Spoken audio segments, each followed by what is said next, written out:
Hi, welcome to Worldpay. I don't think I need to talk about fire alarm, but in case they haven't told you already, if you haven't and you want to find more about Worldpay, you can register at that URL. Okay, so hello, my name is Mark. I'm going to tell you a little bit about my background, just to give you some context. So I started life as a developer, but I worked at small companies in the telecoms and mobile industries. So I ended up having to do a bit of everything: ops, DBA, technical account management, managing email servers, all of the stuff that happens at a small company. I then spent a long time at a company called Net-a-Porter, more recently Ukes Net-a-Porter. I don't know if there's anyone from that NAP here today. Some of you may be familiar with it because we used to employ a lot of DevOps engineers. So I managed ops teams under various guises through a number of different transformations through the sort of DevOps journey and through a period of rapid growth and organisational change. So just to give you some spoilers, I'm quite new to Worldpay. I've only been here for about 100 days. I was brought in to set up a brand new SRE function. So when I was asked to do this talk, I was like, thanks Richie for that. I was like, what am I going to talk about? I haven't really done anything interesting yet. But I thought, well, actually, coming into a new role and setting up a new function in an organisation which perhaps isn't familiar with these kind of practices is quite an interesting challenge in itself. So I thought I'd talk about that. So it's not really technical, but it is in the context of SRE. Hopefully you'll get some value from it. A bit about Worldpay. So it's been around for a while. It was founded in '97. I think it was partnered with NatWest and then was part of RBS. RBS had to sell it back in about a decade ago when they needed some cash. And then more recently we were bought by Vantiv and then again by FIS Global, who are a large global financial company. So we're now the merchant services division of FIS, which is very exciting.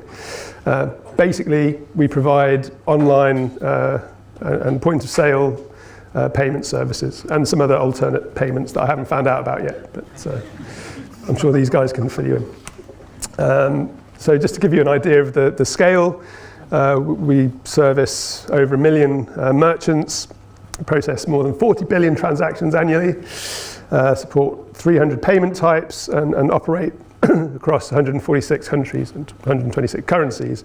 So you get an idea of the scale because we've been around for a while. We were part of a bank.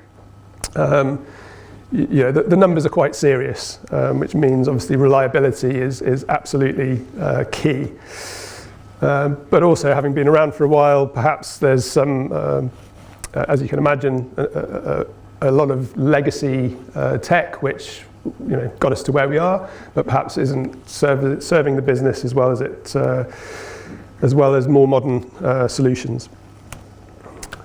Just to give you an idea of some of the partnerships we have, we were the first company to integrate with Amazon Pay, I think, and also Apple Pay. We've got lots of other sexy clients, but I wasn't sure if I was allowed to mention them or not, so I thought I'd play it safe. So, the part of Worldpay that I work for is called the New Acquiring Platform. So having come from Net-a-Porter, which is always abbreviated to NAP, I'm now working for the New Acquiring Platform, which is also abbreviated to NAP, which makes it very confusing when I'm trying to talk about different parts of my career. But basically, the New Acquiring Platform processes all the payments. It's a significant percentage of the UK high street, to the point where if our systems goes down, it impacts GDP. Basically, in a nutshell, the acquiring platform gets all of the card transactions and then settles the amounts between the card issuers and the merchants. via the schemes, which are Visa, MasterCard, and so on. Sounds simple, it's really not. There's a lot of complexity around the data and the different integrations with the different partners, which makes it very complicated. So it's a pipeline-based application as opposed to a sort of request-based application, which was a bit different for me, having come from a web shop, but more about that later. It was originally built around some enterprise technologies, things like Oracle ODI, IBM WebLogic, but we started to hit some challenges around the flexibility and the speed of delivery and the ability to scale with those products, which maybe some of you, if you've worked with those kind of products, you may have hit some of the same challenges. And also, having been around for a while, being very successful, having grown quite significantly, the company is organised in a fairly traditional way in terms of separate infrastructure division and so forth, which means that there are some dependencies. So, luckily, there's some really great people who've joined the company over the last few years, who've identified these problems and started to bring in new ways of doing things and evolve the platform into the next phase. So things like obviously refactoring the fairly large enterprise solutions into smaller components, microservices where applicable, using open source technologies, utilizing cloud, automating releases, all of the stuff that needs to happen for a company to be able to deliver for its clients quickly in this day and age and stay ahead of the competition. As well as changing the technology and the processes, there's also a move to create cross-functional autonomous teams, so to remove the dependencies, excuse me, so you can speed up delivery, and to create a new SRE function within engineering to support all of that, which is where I come in. Luckily, I didn't have to start from scratch. I was a little bit worried, but Rashi, who I'll introduce later, has been managing the DevOps team here for a few years now. So has done a lot of the groundwork in terms of the automation around releases and the CI and CD processes, which is great because it means that people are already thinking in this way and have started to see what's possible. I can then build on that. So I'm not starting from scratch. So, what is SRE? So I kind of thought everyone knew. Should never make assumptions. What I realized coming into a new organization, everybody's got very different ideas around what it really means. And although you can quote the sort of high-level definitions, how does that translate into day-to-day work? That was a new problem for me, having worked at one place for a long time. So, how many of you have seen the Google video on what SRE is?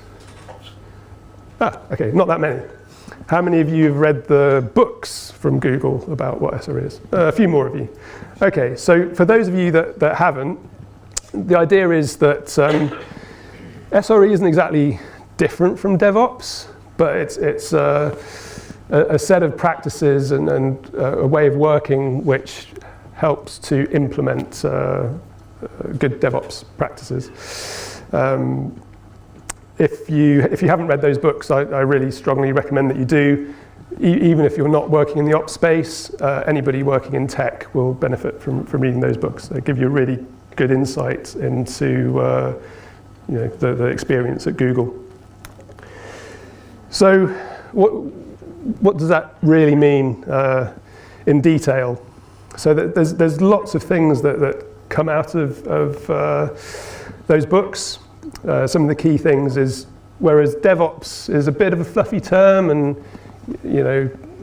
it could be, you could have developers who do DevOps, and then release engineering is kind of DevOps, and then automated operations is DevOps. So what SRE does is it recognizes that really the ops skill set and ops experience is generally different from developers.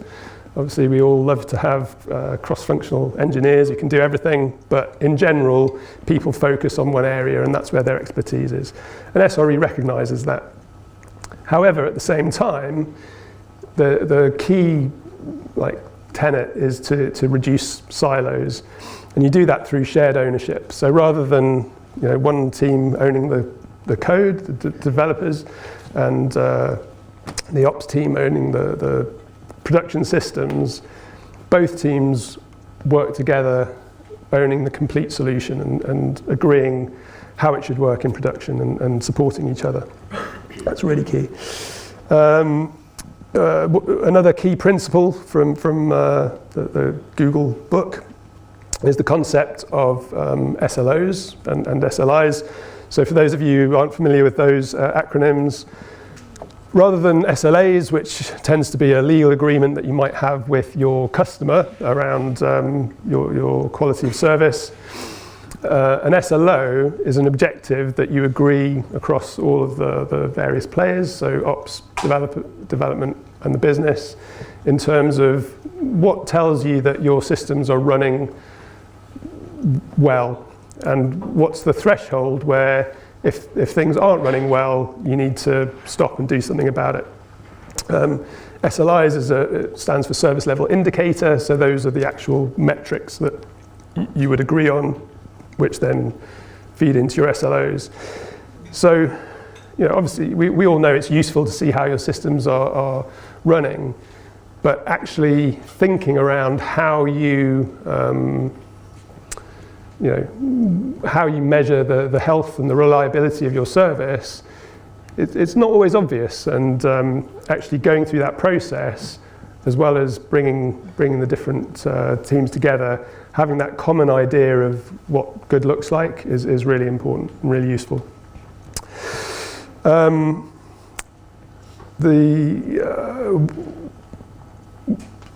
One of the other key sort of tenets of SRE is the idea of reducing toil. Okay, we all love automation, but the idea behind SRE is that you really understand what toil is, and you measure it, and you put a lot of effort into reducing that toil. So there's a sort of benchmark of 50%. You shouldn't be doing any more than 50% reactive work, but we'll talk a bit more about that in a minute. You have to sort of understand the infrastructure, perhaps more than a developer might. Depending on your organization, you may or may not be responsible entirely for the infrastructure. In a larger organization, it makes sense to have other teams who are focused on that. But you need to have that understanding. You need to understand how to engage so that you can be that sort of conduit between development and infrastructure. Effective PIRs or postmortems. I don't know, there's probably other things that gets called in different organizations, but the follow-up of incidents. So when something goes wrong, getting the right people together and having effective analysis of what went wrong. And it has to be blameless, it has to be transparent, and you have to have effective actions that come off the back of that. And that's the only way that you're going to improve reliability. And there's lots more, so read the books. I'm not going to recite the whole thing. Having said all that, when you're then faced with starting from scratch and trying to explain to people what SRE is and decide what to do, there's quite a lot to think about, to pick out of all of that stuff. So I like to distill it into 3 key objectives, which are obviously improving reliability, the clue's in the title, but you also have to work to increase velocity. Obviously, in the old days, ops would just keep things reliable by not letting anybody change anything in production, and that doesn't work for a business. And then at the same time, you have to work to reduce toil, because if you just have more and more people doing more and more manual stuff, it's not sustainable. And so the 4 core principles that as I see it, that help you to deliver on those objectives are through collaboration. Obviously, we talked about breaking down the silos, shared ownership, automation, match. You have to be able to measure everything, and then obviously work to actively improve. And you can't improve what you can't measure. Excuse me. I was thinking about how to do this talk and what could I talk about. And actually, starting from scratch, a new company was a new challenge for me. So I thought I'd talk a bit about some of the experience I had. Obviously, the first thing you need to do is discover. You've got to find out what's going on, what the challenges are, what the world looks like. And in order to do that, you really have to build trust. So before you decide how you think you can improve things, or start sort of getting into the technicalities, you've got to get to know people and take the time to understand things from their point of view, understand their view on the world, the bit of the history, so that you can collaborate with them, because otherwise you're toast, basically. It's kind of obvious, but it's really easy to do, is to make assumptions. So as I said, based on my previous challenges, I was very focused on automation when I came in, and actually that's not the problem here. As I said, Rash's team have already done a lot of great work on that side, but there was new challenges which were things I was familiar with but sort of hadn't expected. So you really have to just start from scratch, keep an open mind. Then of course you have to make a plan. You need to very quickly decide what are you going to do, what are you going to target first, how are you going to go about that, and more importantly than the plan is you've got to communicate the plan. And it may be that you have to do a presentation to senior management, or just get engagement from your colleagues, but you've really got to talk to people and explain what you want to do and why you want to do it, and get that buy-in, because you can't do anything on your own, right? And obviously everybody's always very keen on strategy and being strategic, which is really important, and we could have a whole talk about that. But as a strong agile proponent, it was very important to deliver some value quickly, which is not that easy when you're coming in somewhere new. So what could I do to help? The first thing I did, well, the first objective I had was to build a team. So there's a quote from there's a book by a guy called Jim Collins, who wrote a book called Good to Great, where he did a lot of sort of analysis and interviews with CTOs of not just successful companies, but companies that had been failing and that these guys turned around. And one of the common traits that these guys had was that one of the most important things was to get the right people in. If you get the right people on the bus, then you decide where to go. So I think, having managed teams for a number of years, I can really understand that mindset. People are absolutely key. So in order to hire effectively, you can apply SRE principles to hiring. So you want to streamline the process as much as possible, remove all of the dependencies and all of the manual processes. Um, Again, you can use the sort of the Unix mindset of using the right tool for the job. So if you're going to use an agency, find an agency who understands the industry, understands the technology. So there's obviously Linux Recruit, a very, very expert in this space, but there's other agencies too. I don't know who else is here. But it's really important to work with people that understand what you need, and you need to understand the market. Obviously, skills that you guys have are in demand, and you have to be prepared to compete with all the other employers that are trying to employ those people. Luckily, Worldpay isn't short of a bob or two, so the compensation's quite good. But you know, it's important, right? And then finally, when you're hiring somebody, you need to tell a compelling story. So you can't pretend things are different to they are. So you need to talk about the challenges that are there, but you need to frame it in a way that makes it seem like an interesting challenge for somebody to come and help with. Yeah, so that was the first thing. The second area that I concentrated on in an effort to add value quickly was around reducing toil.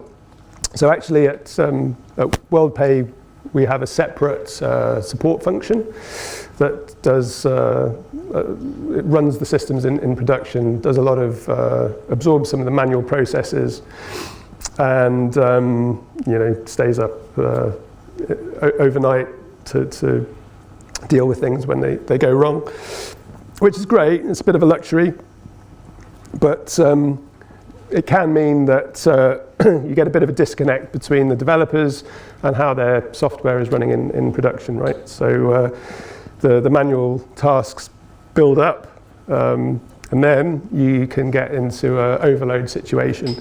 And that's actually really hard to get out of, because once people are firefighting all the time, then you know, they don't have the time, the headspace to figure out what they need to do to pay down that technical debt and get back to a sort of normal state.